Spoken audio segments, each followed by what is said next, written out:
Palang araw po sa inyo lahat. Nandito naman po ang Iwagan ng Pangasinan na magtuturo po ng karunungan po sa inyo. Sana po paki-subscribe po, paki-like and share po. Tatanungin ko po napakalaking utang loob sa inyo lahat. Shout out po sa inyo lahat. Sana po ay palagi po kayong magpursige manalangin.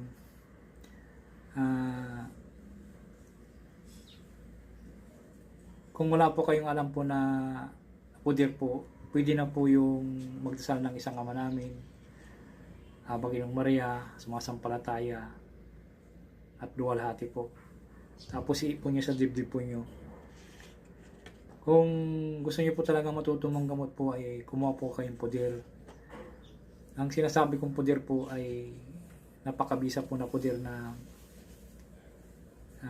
magagamit nyo po para hindi po kayo mabalikan, hindi kayo masupil ng mga mangkukulam kung kayo po ay manggagamot na po.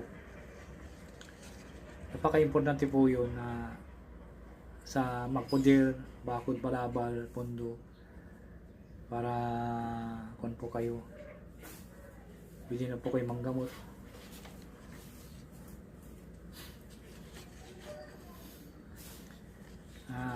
Ang aking babagay po sa inyo ay orasyon upang maagaw ang kapangyarihan ng iba.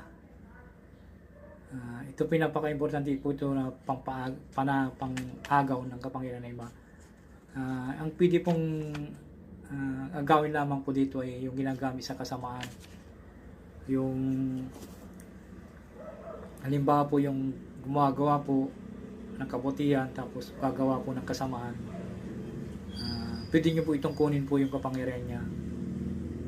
Titigan nyo lamang po sa mata. Titigan nyo sa pagitan ng mata dito po, titigan nyo po dito. At usalin nyo po sa isip lamang po ito.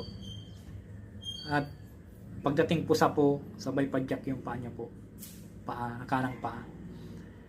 Sigurado pong maagaw po nyo ang kapangyarihan niya. Ang dapat po dito kung gusto nyo pong agawin po ay piliin nyo po yung agawin nyo po yung mga mayayabang at walang kwenta po na ginagamit po sa kasamaan. Huwag nyo lamang po, pamilin ko po sa inyo, huwag nyo lamang po agawin po yung galing sa mga aswang o kandyan. Basta pira lang yung aswang kasi pag naagaw nyo po yung kapangyarihan ng aswang, magiging aswang po kayo. Yan lang po, tandaan nyo po yan.